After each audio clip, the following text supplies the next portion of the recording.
Hi everyone, Ike here from Gemma Mechanics. Today I'm going to be installing a brand new battery terminal harness for this Jeep WJ. This is a 99 model, but they're kind of all the same for the WJs, and that's 99 to 2004 with some little differences. But as you can see, they all get wore out. They eventually break, and you know, people start doing this and putting these kind of crappy terminals on here, and they work for a while. But it always leads to issues in the future where you have grounding issues or positive feed issues that cause the computer to malfunction. So what we're going to be installing is a brand new harness that we're making, and we got the link for these up on eBay right now. And so this replaces the entire harness, and as you can see, it's really just plug and play. There's no splicing necessary. It's got the plugs for the starter, the plugs for the alternator, and the 3-prong plug for the main wire harness. So you just install it. So first, let's pull the old one out. We're going to remove the battery terminal, kind of push the whole harness up out of the way, and then there's a bolt down here to loosen the battery. You're going to want to loosen that and just remove the whole battery, get it out of the way, and this will make stuff a lot easier. So next, we're going to remove the battery ground. Now this one's in a different spot here because I think the old one broke off. Typically it's down here a lot further, but it's been relocated here. Same spot, so the harness, our new harness, is not going to have any issues bolting right up. And typically if this ground is bolted in the original position, it does make it a lot easier to physically remove the fuse box, and I'll show you how to do that here in just a second. Let's get this removed. Okay, so to remove the fuse box, what we're going to do is first remove the positive in, and there's 2 bolts here, and we'll show you a bit of that later, but the original does bolt in with 2. We'll go ahead and remove this.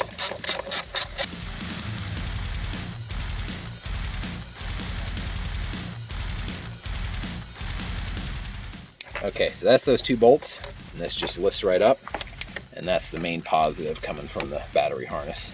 Now to remove the fuse box to get to this ground, or to just get out of the way so you can get to the plugs and stuff down there, you got these little tabs right here. You just pop those and they come right up. A couple of these are already broken, so it does make it a little bit easier, but there is 4 of these.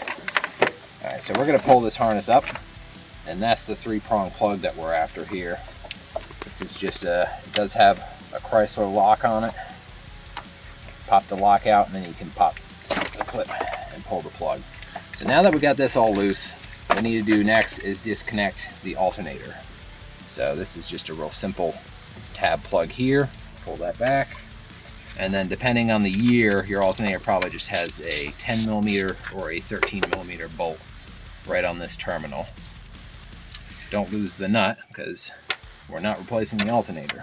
Okay, so since we have everything disconnected, we can go ahead and unhook the starter, which luckily with these inline 6 engines, there's lots of room, so you should be able to get a ratchet right down to the starter here. And there's just a 13mm bolt, or a nut, right on the starter. There we go.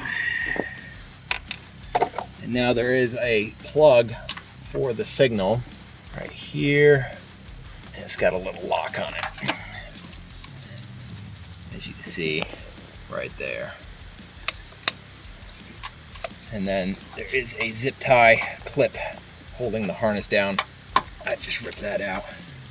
And what we can do is loop a zip tie through these holes here to zip tie the new harness, or just put it around this wire here.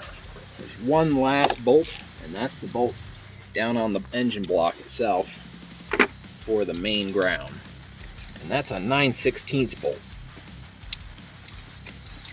And that can sometimes be pretty stubborn if you haven't had it off before.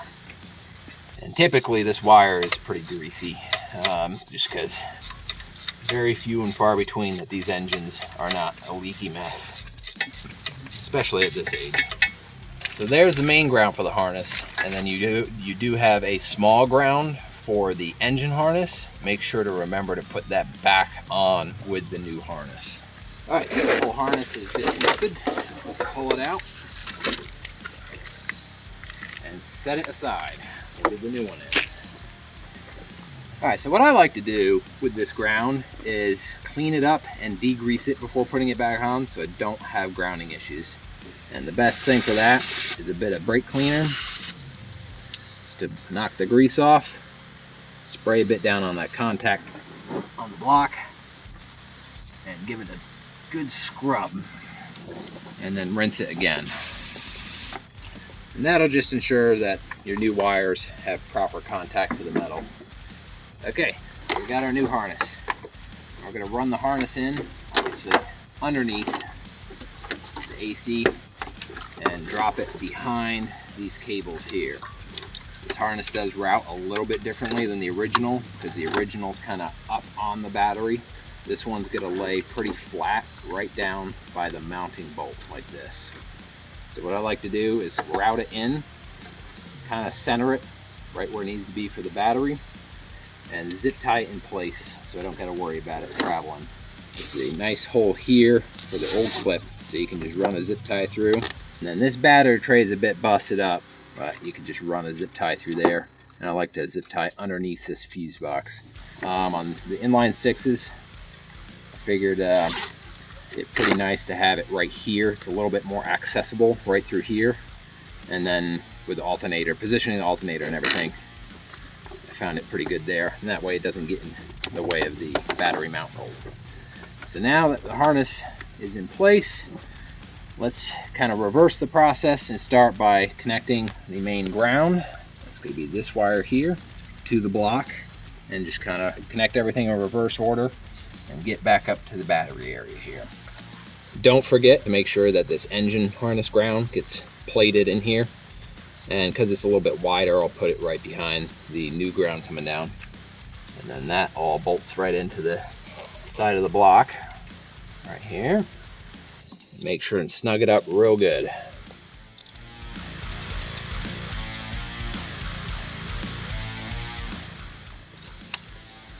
All right, next we're going to hook up the starter.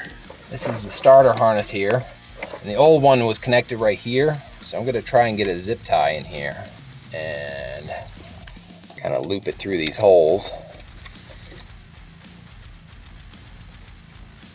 There we go. Just loop the zip tie right around like that.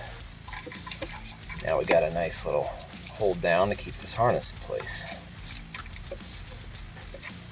This harness should have lots of slack to run down to your starter. There's no need to pull it tight. I'd kind of put a little bit of room back in here.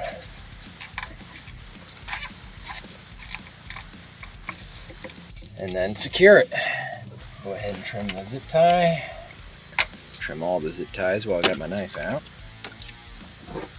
Alright, so as you can see, it's the exact same style plug, and pretty much just reconnect it exactly like it came apart. And this can be a bit tricky from up top here, but it's a lot more comfortable doing it from up top, especially if you're tall like me, than crawling down below and trying to figure it out upside down. Alright, so don't over tighten. Just give it a nice and snug with a small ratchet, and that's fine. If you over tighten it, again, you risk breaking the Bendix solenoid and everything. So now that the starter's hooked up, you want to make sure and hook up the alternator. Get the alternator positive hooked up and plugged in before we move on to the fuse box. And the same principle applies with the alternator. Do not over tighten the nut, just snug it. That's all it needs. You don't want to break that out of an alternator because that's pretty expensive. Kind of just like the starter. Click the plug in and it's good to go. So now we're to the fuse box.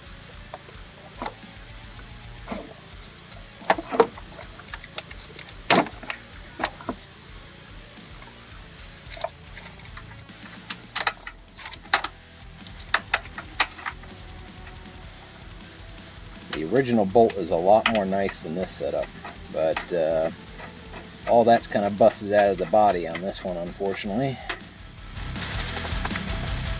If I'm not mistaken, the original... Oop, caught my glove. The original ground is a 10mm bolt with a big flange to catch the ground wire real good. So make sure your ground's nice and snug. And do not forget to plug in this 3-prong plug. If you do forget, you won't find much of anything working. There we go. Make sure it clicks. Pop the retainer, and that just sits down there behind the headlight. Voila, there we go. The only thing we got to do left is hook up the fuse box and put the battery back in. Pop that fuse box back in. And this positive, any excess in the positive, you can just push down. This cable is real nice and flexible. And I just put it on one of either side. Doesn't matter much. And then if you want to, you do have an extra pole for an auxiliary cable coming out. If you're running a bunch of auxiliary stuff, you can put your own fuse box in with an auxiliary off of that pole. So put this in and just snug this down. Nice and snug is good. Because this harness doesn't have that sharp 90 from the original harness, this might need to be cut to accommodate this. So what I typically do is bend the positive down and then just kind of fit this on there. You can kind of see where it needs to be cut. So just cut a slot out in this plastic here. It's pretty thin, cuts real easy with a sharp blade. And there you go. So the new harness is now fully installed. We just need to reinstall the battery. And what's nice about these is much longer cables. You can just flex the cables and just kind of put them out of the way. So you got lots of room to drop your battery. And then tighten your battery down.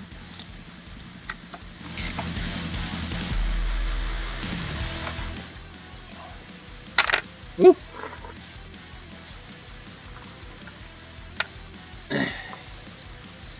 Alright, so the battery's installed, tightened down. Now we can hook up our battery terminals. Help reduce any corrosion. And it also just makes it look that much nicer.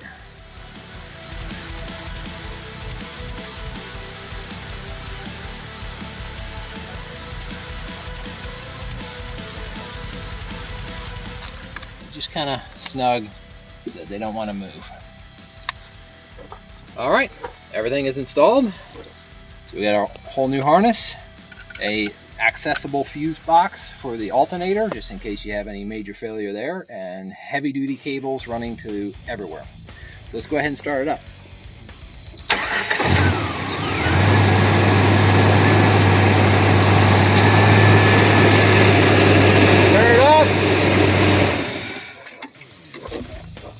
So that's one harness installed.